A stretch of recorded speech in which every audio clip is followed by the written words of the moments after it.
Your body is primed to burn fat in the morning.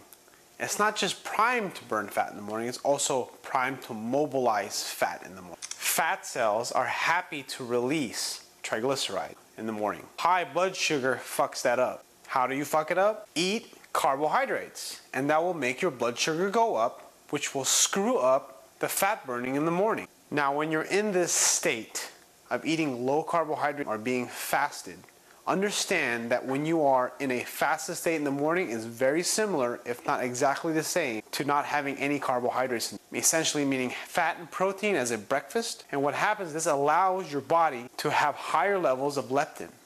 Leptin is a master hormone that actually causes higher metabolic function. Ghrelin is another hormone that actually controls appetite. Ghrelin levels stay low. When your ghrelin levels are low, you eat less food. When you eat less food, it's easier to adhere to your nutrition plan. Adipodectin is a hormone that's correlated to having low levels of body fat. The higher your adipodectin, lower your body fat levels are going to be. You want high adipodectin levels. This will allow for leaner levels of body fat, lower levels of body fat. You are essentially trying to manipulate your hormones with what you eat. What you're doing is you're using your hormones, you're using your food, you're manipulating your food to manipulate your hormone, to make your body think that you're burning more calories. Energy excess, that's what this is about. Energy excess. That's the reason why people have fucked up hormones, like diabetes, insulin resistance, morbid obesity. This happens because they eat like shit. How do you eat like shit? If you want to gain tons of weight and get really, really fat, what will you eat? Bread, rice, pasta, donuts, and lots of it. A shitload of it. Pizza, candy, ice cream makes you fat. Now you eat low carbs all day, keeping carbs very low up until training. You don't eat carbs even before training, you're just on low carb state. This allows your body to be more sensitive to certain hormones, like adrenaline. Your body will become more sensitive to adrenaline. This will allow your body to release glycogen from the muscle cell, which will allow you to have better workout, better endurance. You train in a semi-fasted state, essentially allowing your body to produce more adrenaline, to allow your glycogen to be used more effectively.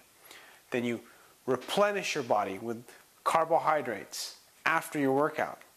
Ideally, for carb backloading to work, you have to train in the optimal time of day. And that optimal time of day is somewhere between 3 and 6 p.m., kind of early evening. And when you carb backload, you have your donuts and you have your pizza, what you're doing is you're refilling glycogen stores, you're creating the optimal environment for your body to utilize all this fuel and junk you eat as fuel to be used for muscle repair and building, for recovery, and also allows your body to use and burn it up so that way it doesn't get stored as fat, as well as replenish glycogen stores. So that is the claim of carb backloading. Sounds really good, right? Too good to be true? I don't even fucking know. All I know is that when I follow carb backloading, I get leaner and I do better. I am a hell of a skeptic, I'm telling you right now. I'm not, I mean, if anything I promote or provide links to or say it's good or bad or I think it's a good idea, I'm still very skeptical. I'm always thinking, okay, is carb backloading actually working, or is it just shifting your calories around, meaning that's just tricking you into eating less calories? Like the Hollywood diet.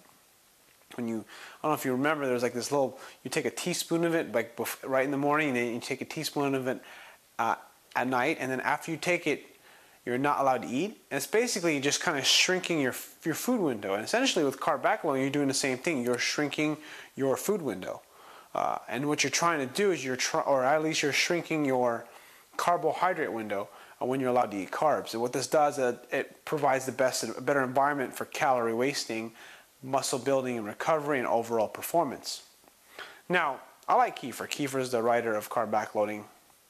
His stuff is good. I like his stuff, and he's a smart guy. I'm not going to fucking argue with this dude. This dude just fucking knows his shit.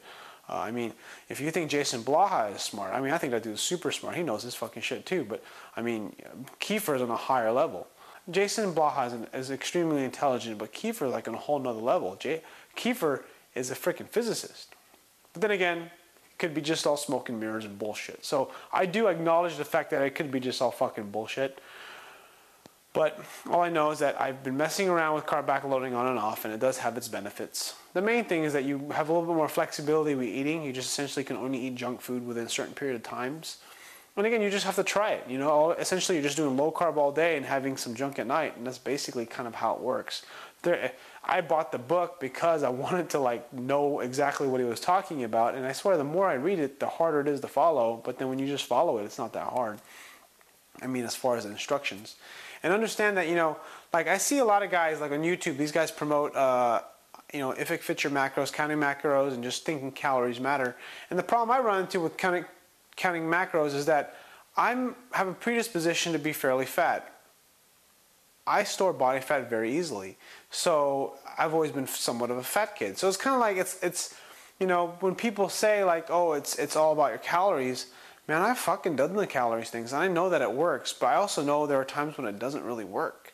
You know, I know that you stall in weight. It's normal to stall in weight, but understand that people, who fucking knows? All I know is that people are different, and that if you eat 300 calories, if you eat 2,000 calories one day, it's not going to be the same if you eat 2,000 calories another day, because of just the hormonal state your body is in. And in carb backloading, he suggests that his main concept is that if you eat foods at certain times and that you plan things around your training, which fucking makes a lot of sense, you're going to optimize your ability to stay leaner.